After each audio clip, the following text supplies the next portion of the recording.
A hora da AmCham Angola. A hora da AmCham Angola, o seu magazine de negócios. Acompanhe aqui todas as novidades sobre as relações comerciais, educacionais e culturais entre Angola e os Estados Unidos da América. A AmCham Angola está afiliada à Câmara de Comércio dos Estados Unidos da América, a maior organização de negócios do mundo, representando mais de 3 milhões de empresas em vários setores e países. A hora da AmCham Angola. Todas as quartas-feiras, das 10 às 11, nos 95.5 FM. Luanda, Antena Comercial. A República de Angola conquistou por mérito próprio um lugar de realce no concerto das nações. Devemos continuar a pugnar pela manutenção de relações de amizade e cooperação com todos os povos do mundo. Angola dará primazia a importantes parceiros, tais como os Estados Unidos da América. A AmCham Angola surge para poder reforçar as condições que possam sustentar a atividade das empresas americanas em Angola. Ela assenta essencialmente em 4 pilares: as relações comerciais, económicas, educacionais e culturais. Tendo em conta a questão comercial, vê-se com alguma preocupação o facto de as trocas comerciais entre os Estados Unidos e Angola venham a declinar, pese embora haja um equilíbrio ou uma constância em relação aos níveis de exportações dos Estados Unidos para Angola, mas as exportações de Angola para os Estados Unidos vêm a declinar desde 2008, onde houve o pico dessas trocas comerciais, um valor de 20,6 bilhões de dólares, e neste momento resumem-se em 4 bilhões. Do ponto de vista económico, as empresas americanas estão presentes em toda a parte do mundo e quando elas aparecem no mercado têm a tendência de criar empregos e participando exatamente no desenvolvimento do país anfitrião. Do ponto de vista académico, a AmCham está bastante ansiosa no sentido de encontrar mecanismos que aproximem pelo menos as instituições académicas a nível das universidades. Existem várias universidades nos Estados Unidos que estão interessadas em interagir com universidades em Angola no sentido de poder contribuir na melhoria de formação e de educação dos quadros nacionais. Falou Pedro Godinho, o presidente da AmCham Angola, a Câmara de Comércio Americana em Angola.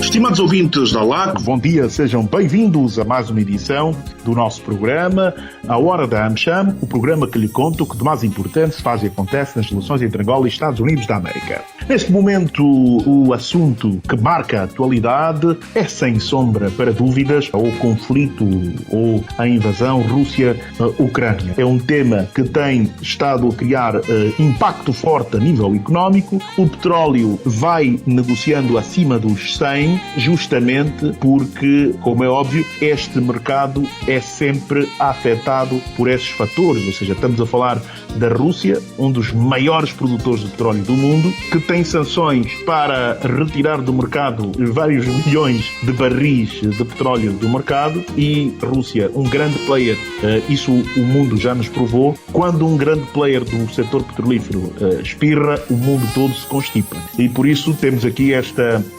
situação e hoje vamos pela segunda vez analisar este tema, o impacto que isso tem sobre a economia angolana e sobre a economia mundial, como é que podemos tirar proveito. Já tivemos com os mesmos analistas de um mês a analisar este tema, mas muito ficou por se dizer e muito desde lá aconteceu que faz todo sentido voltar a falar. Eu vou passar a saudar os nossos convidados, começar pelo Dr. Augusto Fernandes, economista, consultor e fiscalista. Dr. Augusto Fernandes, muito bom dia. Bem-vindo à Hora da AmCham. Bom dia, Joel Costa, um bom dia especial também para o engenheiro Pedro Godinho, o nosso mais velho aqui no programa. Um bom dia também para os colegas do painel. Então, estamos a olhar aqui para a questão da guerra entre a Ucrânia e a Rússia. Também estender um bom dia para os ouvintes lá em casa que nos acompanham, que no final do dia é a razão de estarmos permanentemente, uma vez por mês, levar comunicação tanto para os associados da Hora da AmCham como para os ouvintes lá que acompanham frequentemente este programa e não deixam de sintonizar, Joel. Muito obrigado, Dr. Augusto Fernandes. O nosso bom dia extensivo ao presidente da AmCham Angola e empresário do setor petrolífero, o engenheiro Pedro Godinho. Engenheiro, muito bom dia, bem-vindo uma vez mais à Hora da AmCham e a este painel de economia que analisa o impacto económico nas relações entre Angola e Estados Unidos. Bom dia, Joel. Bom dia, Dr. Augusto Fernandes e os demais colegas do painel. Bom dia extensivo aos rádios ouvintes LAC e um bom dia especial aos membros da AmCham Angola. Muito bem, vamos começar a analisar este tema. Começamos com o engenheiro Godinho, que esteve recentemente também pelos Estados Unidos da América e teve acesso a muita informação sobre o impacto que isso tem, sobretudo dos Estados Unidos, que esse impacto está a ter nos Estados Unidos, que tentaram, por via do presidente Biden, convencer os venezuelanos a repor parte do petróleo que a Rússia não consegue colocar no mercado. Também tentou que a Arábia Saudita subisse os cordões da Bolsa, estamos a falar de 6 milhões de barris, por isso é necessário que aqueles com maior capacidade consigam pelo menos cada um colocar pelo menos 1 milhão ou 1,5 milhão. Ou seja, os Estados Unidos sozinho não consegue suprir esta necessidade. Esses esforços foram inglórios em parte, mas os Estados Unidos não desiste, vai usando as suas reservas, vai colocando cada vez mais petróleo no mercado, mas ainda assim muito insuficiente para repor a quebra que as sanções que são colocadas à Rússia impõem ao mercado. E o preço continua acima dos 100. Vamos aqui olhar para o oilprice.com, que nos diz que o preço do petróleo ontem, terça-feira, e hoje de manhã, antes de começar esta sessão, o Brent, referência para as cotações angolanas, fechou em $106, sendo que o dia anterior tinha fechado a $107,55. Caiu $1,55, uma quebra acentuada. Claro que as ramas angolanas, que são normalmente vendidas a prémio, como podemos ver também no oil price, vão sendo favorecidas por essa alta do Brent. Por exemplo, a rama girassol, de acordo com o Price, fechou a negociação ontem a $108,66 de dólar. Lembrar que a rama girassol é a rama de referência do país, que está no cabaz da OPEP, que é constituído pelas principais ramas ou principais crudos dos países membros. E, curiosamente, a rama girassol é a terceira mais cara entre as ramas da OPEP, depois da Arab Light, da Arábia Saudita, que está a $113,6. Depois vem a rama Saharan Blend da Argélia. Logo a seguir vem a rama girassol de Angola e Bonny Light da Nigéria, ambas em $108,66. Outras ramas angolanas, Cabinda é a rama neste momento mais valorizada, fechou a negociação a $111,42. Depois vem a Nemba a $110,57. Depois o Dália, que também da Total, a $109,87. Engenheiro Pedro Godinho, o que dizer deste impacto que está a ter este conflito? Preços altos significam pressão sobre as commodities e importações mais caras para Angola. Como é que o engenheiro encara todo esse panorama e que análise preliminar pode fazer deste facto? Joel, um aspecto é importante. Eu acho que deveríamos aproveitar essa oportunidade desse triste infortúnio que é a guerra na Ucrânia. A guerra é sempre sinónimo de desgraça, sofrimento e morte. Mas Angola deve agora aproveitar essa oportunidade para enveredar de forma firme e decidida em diversificar realmente a economia. Porque a economia global hoje está completamente destruída. E há muitas incertezas em relação ao futuro, porque a Rússia, naturalmente, é um dos fornecedores do continente europeu. Os países da Europa dependem muito do gás e do petróleo russo. Havendo essa estratégia do embargo contra o petróleo e o gás russo, vai haver dificuldades a Europa manter um normal funcionamento da sua indústria. Assim sendo, Angola, como um país que quase importa tudo, que depende das importações, naturalmente vai começar a importar, vai começar a pagar muito mais por esse produto. Por um lado, há vantagem com a subida do preço do petróleo, mas essa vantagem também será parcialmente corroída pelo facto dos bens que vai ter que comprar, vai ter que importar, serão muito mais caros. Assim sendo, é importante que tenhamos exatamente o processo de diversificação consolidado, no sentido de começarmos a produzir muito mais internamente, como é o caso dos refinados. Os refinados é a ironia que sempre levantamos nas nossas intervenções,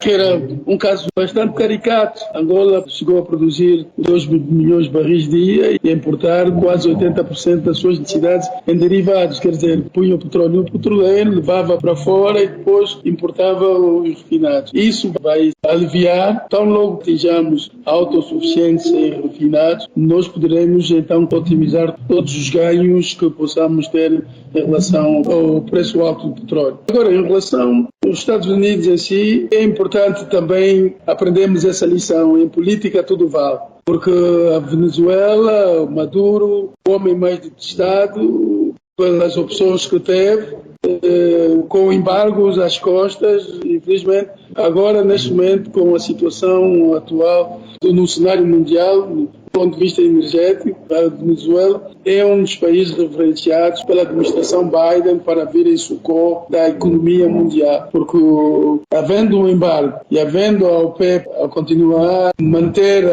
as válvulas semi-abertas e tentando controlar a oferta do crudo no mercado, naturalmente o preço do petróleo vai se manter acima de $100 por algum tempo. Mas quando se fala em preço, há sempre uma grande incerteza devido à volatilidade dos preços do petróleo. Mas o que é certo é que neste momento os Estados Unidos está a sofrer bastante, porque neste momento registra-se os preços da gasolina e dos demais combustíveis a preço nunca verificado no passado, onde na Califórnia o galão da gasolina chegou a $5,1 por galão, quando o preço habitual rondava $1,30. Portanto, é só para ver que, apesar do embargo que se vai criar contra a Rússia, os países da Europa e também os Estados Unidos hão de sofrer exatamente com essa decisão. E então, enquanto isso durar, vamos ver os preços altos e com algumas dificuldades na aquisição de muitos bens, porquanto a Europa é um dos pontos de importação de bens e serviços para Angola. Muito bem, obrigado, Engenheiro Godinho, por essa primeira análise ao tema. Vamos chamar o Dr. Augusto Fernandes. Dr. Augusto Fernandes está a acompanhar o tema de perto. Aliás, foi o Dr. Augusto Fernandes quem, antes mesmo de eu ter visto a notícia, me deu a conhecer que o Presidente Biden tinha mandado delegações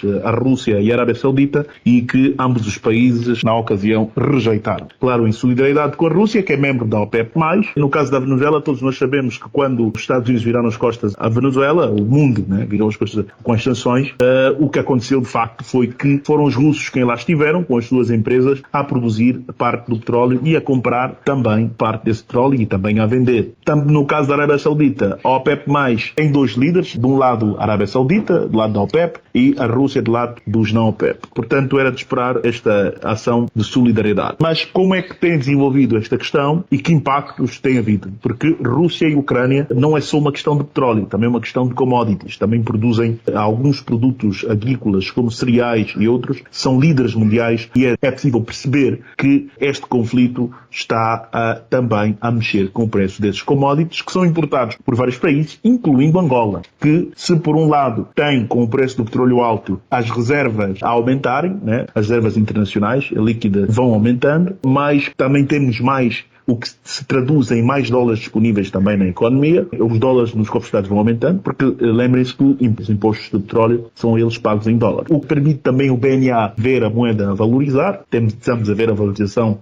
do Kwanza enorme que o Kwanza está a ter face ao dólar e euro. Mas, Dr. Augusto, nós importamos quase tudo, então aquilo que a gente ganha também pode facilmente sair com a compra de quase tudo que a gente precisa. Como é que encara isto? Eu encaro na mesma linha do engenheiro Godinho, que é infortúnio para a Ucrânia está a ser partida, vimos cidades completamente destruídas, pessoas a morrerem de facto, mas aí na economia os países devem saber aproveitar os espaços vazios, porque disse que se ninguém ocupar o espaço, o vento vai ocupar. E Angola precisa saber posicionar-se do ponto de vista econômico quanto a essa questão toda que está-se a passar na Ucrânia. O óleo do girassol, por exemplo, o girassol que em Angola nos anos 80 crescia no quintal das pessoas, era normal ver girassol no jardim de uma vivenda aí na Vila Alice, no Alvalade, hoje não temos girassol. A Ucrânia e a Rússia juntas produzem cerca de 60% do girassol em todo o mundo. São os maiores fornecedores de girassol em todo o mundo. Angola, um potencial produtor de qualquer tipo de produto agrário, pode produzir girassol a qualquer momento que precisar e quiser produzir. É um mercado que gera qualquer coisa como 6 mil milhões de dólares por ano para um país como Angola, que anda à procura da diversificação da economia, anda à procura de produtos para exportar. Num contexto como este, em que a qualidade não vai ser muito aferida, em que a concorrência não se coloca em cima da mesa, porque os dois maiores produtores não estão a produzir, a Rússia por conta das sanções, a Ucrânia por conta da guerra, e por conta dos portos que perdeu pela Rússia. Os dois importantes portos da Ucrânia estão bloqueados, um em Mariupol e o outro está nesse momento também operacional, mas a Ucrânia não consegue sair porque a Rússia fechou a saída com navios de guerra e nenhum navio pode sair por aí. Ou seja, a Ucrânia, mesmo que tiver a produzir em algumas zonas, porque lá mais para o norte, para a fronteira com a Polônia, não tem tanta guerra quanto para aquela parte que tem fronteira com a Rússia. Então podiam estar a produzir do outro lado, mas ainda assim não teriam escoamento. Então, aí, de facto, a perca de possibilidade da Ucrânia e a Rússia junta fornecerem girassol para poder produzir o óleo de girassol a nível do mundo. A Índia é um importante comprador desse girassol e a própria Europa no seu todo, e Angola tem aqui à frente um mercado que gera 6 mil milhões de dólares ano, que é o que nesse momento consegue-se arrecadar metade ou 50% do petróleo, e Angola não está a fazer nada a respeito para poder cobrir essa procura que o mundo tem por girassol. O girassol é uma planta muito simples de plantar, demora pouco tempo para ser colhida. Quem lança a semente hoje, dentro de 60 dias, tem girassol. Ou seja, desde que a guerra começou em 28 de fevereiro, mais de 2 semanas, nós estaríamos a colher girassol para poder fornecer à Europa. Podíamos estar a ganhar dólar facilmente fora do petróleo. Embora que o próprio mercado de petróleo, com esta guerra que se vive a nível da Ucrânia, também traz a sua lufada de ar fresco, que é mais divisas para a economia angolana, à medida que o volume de exportação da atividade petrolífera aumentou, o que faz com que o Estado angolano consiga colher mais impostos desta atividade. Espera-se que em 2022 consiga colher aí a vontadinha entre os 12 mil milhões de dólares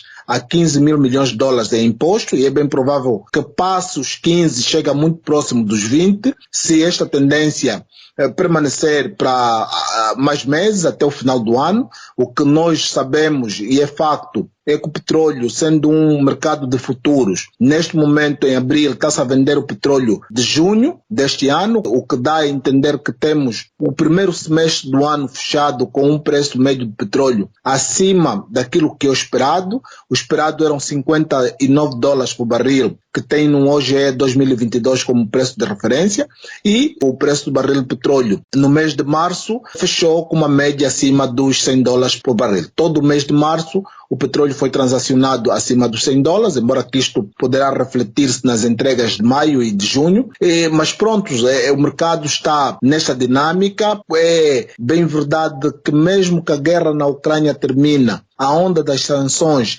vai continuar, vai haver ainda espaço para mais tempo Angola conseguir arrecadar importantes divisas neste mercado, mas o que fica por saber, e até agora não há esclarecimento sobre essa matéria, não há entendimento também entre os fazedores de opinião, entre os que fazem política econômica em Angola e os analistas sobre economia, é o que se vai fazer com o excedente das receitas provenientes do setor de óleo e gás, não é? Então há um silêncio sobre essa matéria, mas eu fundamentalmente sou de opinião que há uma despesa do Orçamento Geral do Estado que desde 2016 não tem sido executada, e é uma despesa de importante qualidade, que é entrega ao BDA os 5% do total das receitas petrolíferas. Há uma lei que orienta nesse sentido, a Lei do Fomento Empresarial, que diz que o Governo ou o Orçamento Geral do Estado deve entregar ao Banco de Desenvolvimento de Angola, ao BDA, 5% do total das receitas petrolíferas arrecadadas em cada período e 2% do total das receitas diamantíferas arrecadadas em cada período. Eu acredito que está aqui uma oportunidade para repor esta legalidade, para começar a entregar este excedente do petróleo e gás ao BDA, para que o BDA consiga canalizar esse dinheiro para projetos agrários, projetos industriais que permitem a Angola sair dessa dependência. Podíamos estar aqui mesmo a falar nesse momento em o Ministério das Finanças, pela via do OGE, entregar o dinheiro ao BDA e com referência já para financiarem projetos ligados à produção de girassol. O girassol é uma planta muito fácil de produzir, produz-se muito bem, o clima angolano é favorável, já mostrou várias vezes e já aqui disse que o girassol em Angola chegou a crescer como uma planta selvagem, crescia no quintal das pessoas,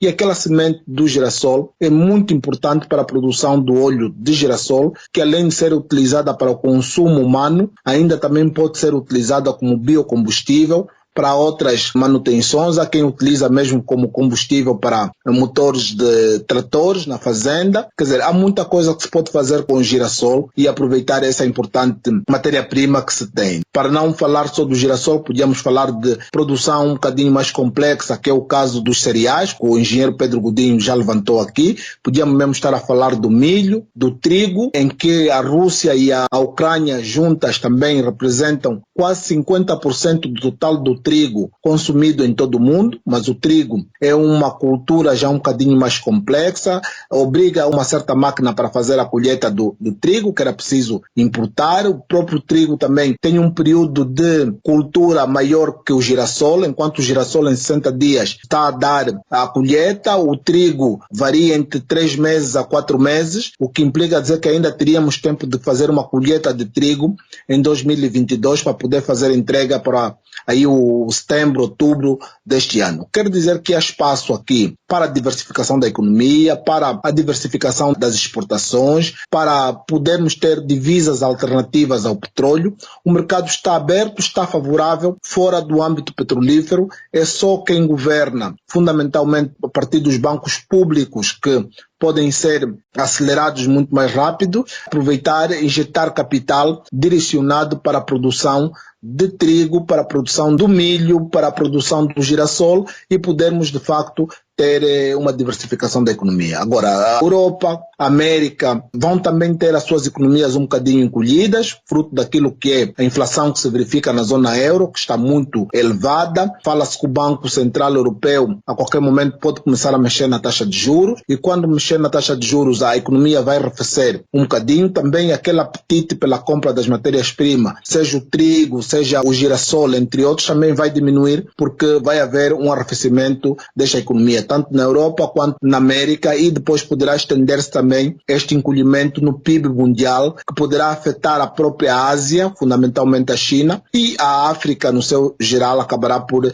levar por tabela, porque a África, sobretudo aqui o sul do Saara, a gente sabe como é que as coisas funcionam, né? Mas eu acredito que é um importante momento para a África tirar vantagens nisso, não só Angola, a própria África toda pode tirar vantagem. A Rússia poderá também ainda ter margem de muita manobra, que é parar de produzir para consumir, porque a Rússia produz cerca de 10 milhões de barris de petróleo por dia e consome cerca de 4 milhões de barris por dia. Coloca a nível do mercado internacional qualquer coisa como 6 milhões de barris por dia. A Rússia não produzir esses 6 milhões de barris por dia, se abdicar da produção dos 4 milhões, poder parar toda a indústria e começar a comprar barris de petróleos a nível da África, vai complicar ainda mais aquilo que é a vida dos europeus. Os europeus poderão não conseguir encontrar alternativa, porque a Rússia poderá se posicionar no mercado também como um comprador de matéria-prima e oferecer a estes países africanos que fornecerem matéria-prima para a Rússia produtos acabados, ou seja, poderá aqui haver aquilo que a Rússia tanto quer, que é uma troca comercial em rublos. A Rússia compra petróleo de África e manda para a África o espelho, a miçanga, os produtos acabados que a África precisa. Como a África vai precisar fazer compras na Rússia desses produtos acabados, vai aceitar o rublo como moeda de transação, e a Europa, mais uma vez, não encontra petróleo a nível da África, nem do Médio Oriente, porque o Médio Oriente também está chateado com a Europa e com os Estados Unidos, e provavelmente as coisas poderão ainda complicar-se muito mais, porque o Ocidente está sem o apoio da África está sem o apoio da China, que é um importante player a nível da Ásia, e juntando-se ainda na Ásia, a Índia, que também não está do lado dos Ocidentes. Eu penso que o mundo começa a desenhar uma nova ordem mundial, como disse muito bem o engenheiro Pedro Godinho. Há uma incerteza muito grande, que ninguém sabe como é que vai ficar configurada esta nova ordem mundial, e que poderá, de facto, ter a Rússia num hemisfério e os Estados Unidos no outro hemisfério, e a Ásia, fundamentalmente a Índia e a China e a África juntas, a jogarem aqui um papel de neutralidade e poderem fazer negócio tanto com um hemisfério, tanto com outro hemisfério, e o mundo continuar a sua dinâmica normal. Está interessante ver essa dinâmica. Estamos todos, de facto, expectantes à espera do que vai, de facto, surgir aí como ordem mundial, para ver como é que se vai desenhar isto. Não sabemos se vamos ter uma alternativa ao SWIFT, porque durante muito tempo o SWIFT liderou aquilo que são as transações internacionais, as trocas comerciais a nível do mundo, aquilo que é economia internacional e finanças internacionais eram feitas todas com base no SWIFT. Agora começamos a ver a desenhar-se uma alternativa ao SWIFT e uma alternativa também à moeda euro e à moeda dólares. Isso vai ser muito interessante ver como é que isso vai se desenvolver, Joel. Muito bem, muito obrigado, Dr. Augusto Fernandes. Engenheiro Pedro Godinho, vamos olhar agora para o impacto disso nos Estados Unidos e como isso pode afetar as relações entre os Estados Unidos e os países produtores, incluindo Angola. Sabemos que o galão de gasolina chegou bem perto de $5, não é? Em alguns estados, quando normalmente são alguns cêntimos de dólar, né? Ou pelo menos bem perto de $1 ou à volta disso. Que impacto isso está a ter nos Estados Unidos e que repercussão isso pode ter nas relações dos Estados Unidos e os países produtores? Até certo ponto, o presidente Biden está a perder uma certa popularidade. 2 semanas atrás, os camionistas saíram à rua manifestando a intenção de paralisarem a atividade de transportação nos Estados Unidos. Sabe que os camionistas é que garantem a movimentação da carga dentro do país e que aquilo tem uma função comparada aos vasos sanguíneos. Quero com isso dizer que, parando os caminhões, naturalmente a economia terá um impacto negativo muito grande. De tal forma que o presidente Biden, eu acho que a grande questão, o que aconteceu foi que ele, como um apaixonado de energias renováveis, ele chegou e acabou por criar um ambiente extremamente agressivo contra os combustíveis fósseis. Como todo mundo deve ter notado, mal ele assumiu a liderança dos Estados Unidos, a primeira coisa que foi fazendo foi pôr on hold ou congelar a atribuição de concessões em propriedades no onshore. Com isso, também houve quase uma campanha negativa contra os combustíveis fósseis, que levou que as instituições financeiras deixassem de financiar projetos ligados ao petróleo. Houve uma precipitação porque as condições não estavam criadas para bloquear, para compensar exatamente a redução da atividade petrolífera. O que aconteceu é que, associado a isso, há essa crise na Ucrânia. Dentro da parceria estratégica que os Estados Unidos têm, o presidente Biden contactou a Arábia Saudita e o príncipe Mohammed bin Salman, simplesmente não atendeu as chamadas do presidente Biden. O presidente Biden começou mesmo por solicitar ao OPEP no sentido de abrirem as válvulas, porque a Arábia Saudita tem a possibilidade de, adicionalmente, 1 milhão de barris. Isso ia aumentar a oferta e, com o aumento da oferta, naturalmente, isso estabilizaria minimamente o preço, ou pelo menos estancaria a subida exponencial do preço do petróleo ao longo dos últimos meses. Infelizmente, a OPEP ignorou, não respondeu, preferiram não responder, e até bem pouco tempo, todas as tentativas que o presidente Biden apresentou no sentido de contactar a liderança da Arábia Saudita foi embora. Acabaram, inclusive, de não atender nem responder às chamadas telefónicas. É só para ver que a situação é tão preocupante para os Estados Unidos que os Estados Unidos acabou virando e admitindo a hipótese de haver um encontro entre Maduro e o presidente Biden no sentido da Venezuela ser uma possível solução das inquietações e o sofrimento da economia americana. Quiseram dizer é que a estratégia foi ingênua ao proibir que a solução da oferta do petróleo deixasse de ser doméstica para passar exatamente por uma solução externa, quando os Estados Unidos têm a capacidade de pelo menos poder garantir uma produção adicional de 2 milhões de barris. Porque neste momento os Estados Unidos era o maior produtor, tinha um nível de produção andava entre 13 milhões condensados, mas neste momento está a 10, 11 milhões, faz com que a oferta esteja diminuta e, em consequência, o aumento vertiginoso dos preços. Portanto, o impacto nos Estados Unidos é grande, nível de descontentamento também, tanto por parte das multinacionais e como a população em geral, porque naturalmente alguém é habituado a passar de $1,36 para $5 o galão, isso é desagradável para o bolso de qualquer cidadão.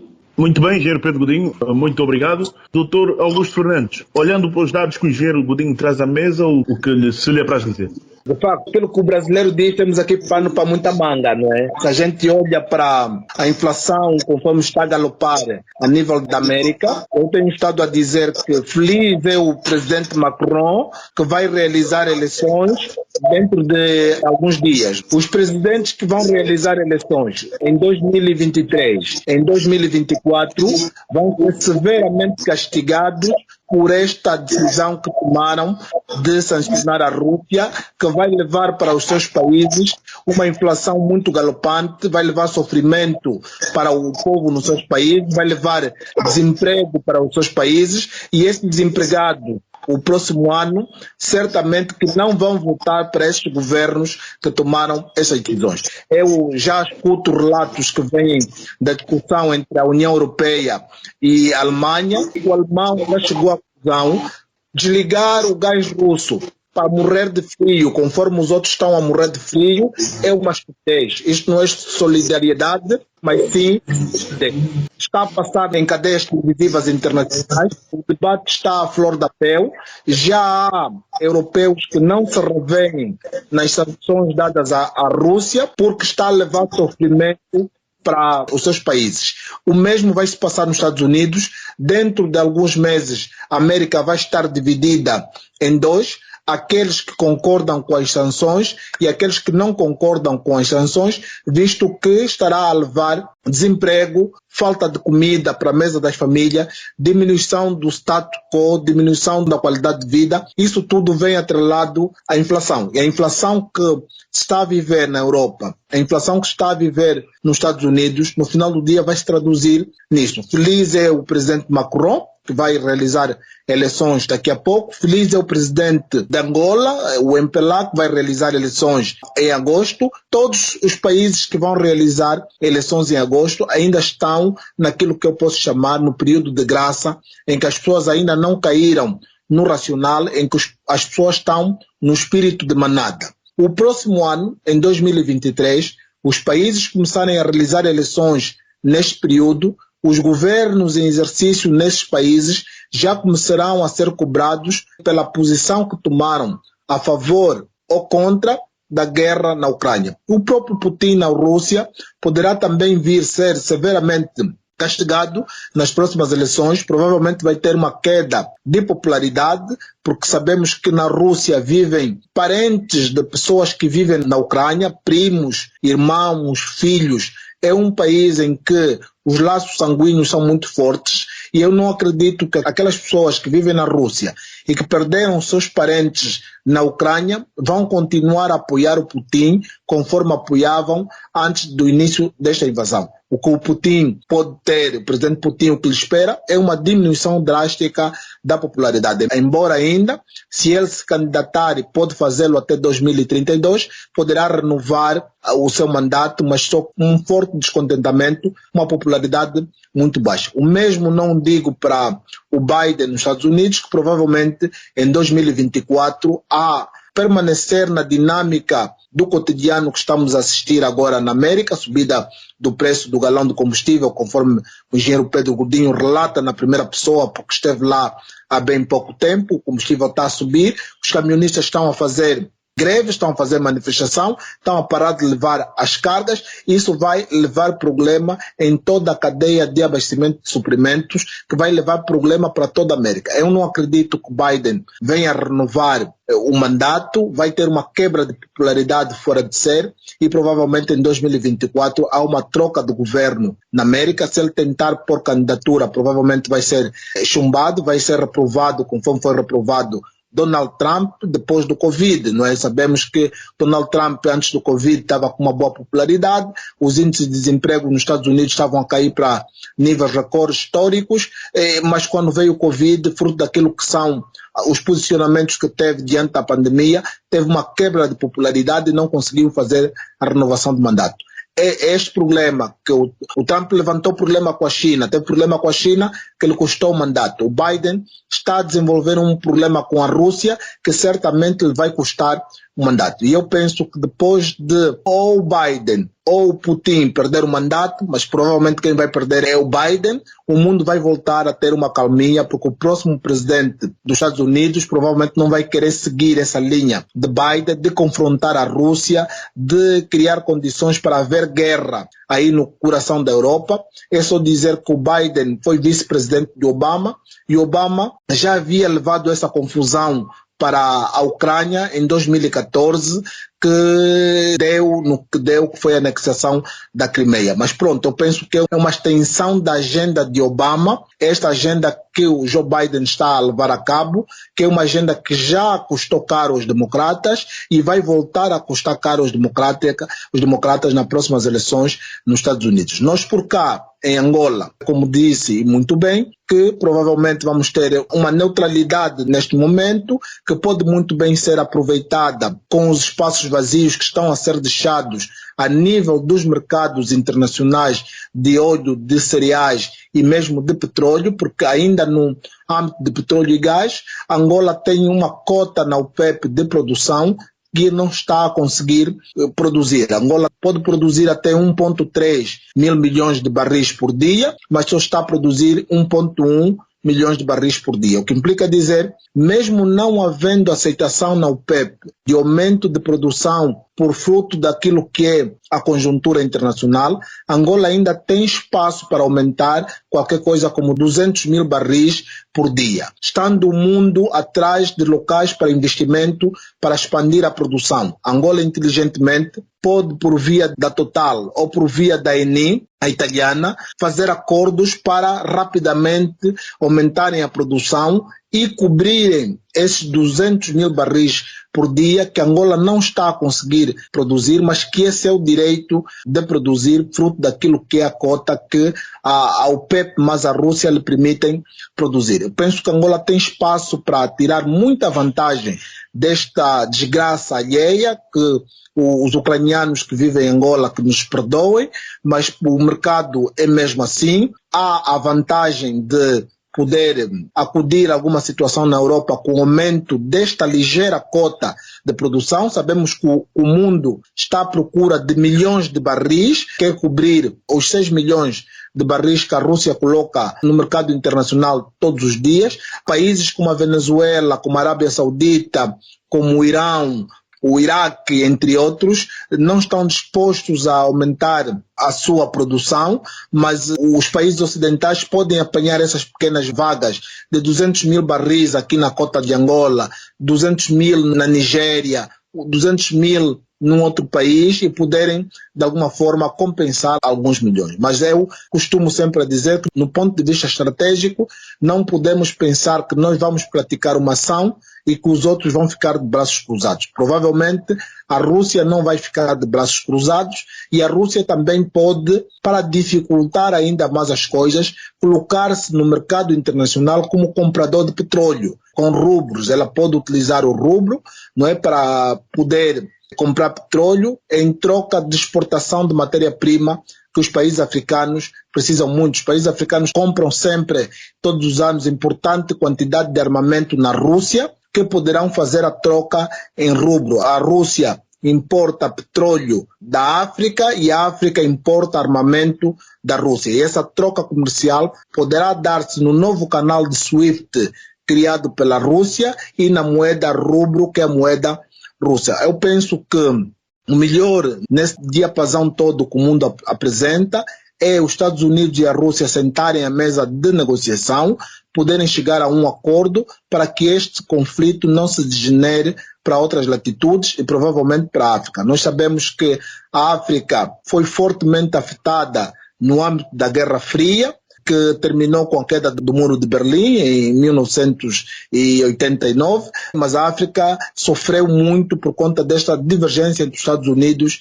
e a Rússia. Para não termos novamente dissabores em África, para não sermos penalizados do ponto de vista de desenvolvimento pelo desentendimento entre a Rússia e os Estados Unidos. Sou de opinião que estas duas grandes potências só conseguem manter o mundo calmo e sob controle se elas sentarem e se entenderem. Tem importantes matérias para sentarem à mesma mesa. A questão do nuclear, eu penso que é fundamental. O Irão levantou esta semana novamente a questão do nuclear, que quer negociar, quer sentar à mesa para negociar o seu programa nuclear. Não é possível sentar à mesa somente com os Estados Unidos ou com os países ocidentais.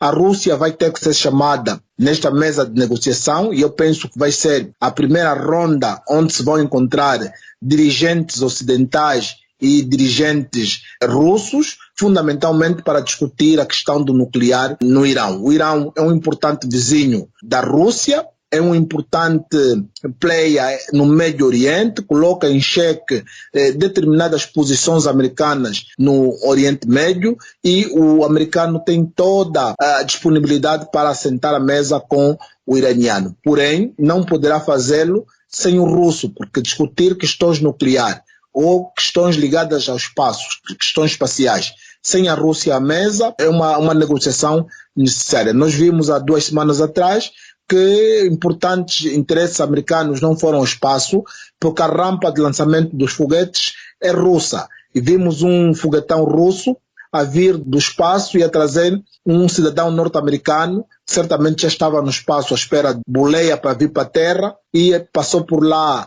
a aeronave russa e trouxe o cidadão norte-americano. Eu penso que haverá espaço aqui para os russos e os americanos sentarem e conversarem em questões que têm a ver com o espaço e em questões que têm a ver com o nuclear. E daí poderá haver um alívio de tensão e poder frear essas questões que têm a ver com o mercado de petróleo, essas questões que têm a ver com o mercado dos cereais, do óleo de girassol e também as questões que têm a ver com a guerra na Ucrânia, que no final do dia é um palco de encontro entre forças da OTAN, mercenários que vêm de todo o mundo contratados pelos ocidentais e mercenários que vêm de todo o mundo contratados pelo russo. Essa guerra na Ucrânia não é uma guerra entre russos e ucranianos no final do dia.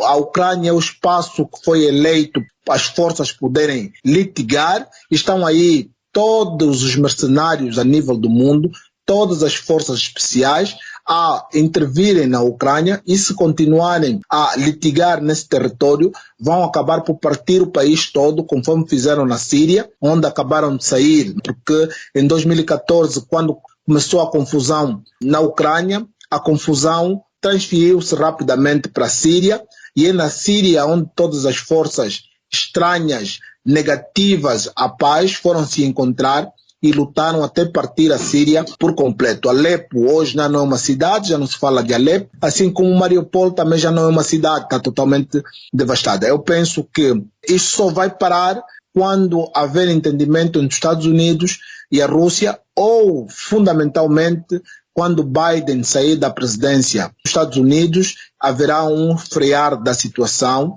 e poderá haver um novo entendimento e provavelmente uma nova ordem mundial a nível do mundo, Joel. Muito bem, Dr. Augusto. Vamos então para as recomendações finais. Engenheiro Pedro Godinho, que recomendações e conclusões? Eu gostaria aqui de focar a dizer que o mundo mobilizou-se contra a Rússia, não porque tivessem vontade de querer eclodir uma guerra, mas porque acreditamos nós que o posicionamento de Putin levou exatamente que os países do mundo se juntassem no sentido de condenarem a guerra. E a tradição, não sei se todos nós vamos acompanhando, os Estados Unidos é a mesa do mundo e muitas das vezes é chamado como um bombeiro. Quer dizer, há um conflito qualquer numa parte do mundo.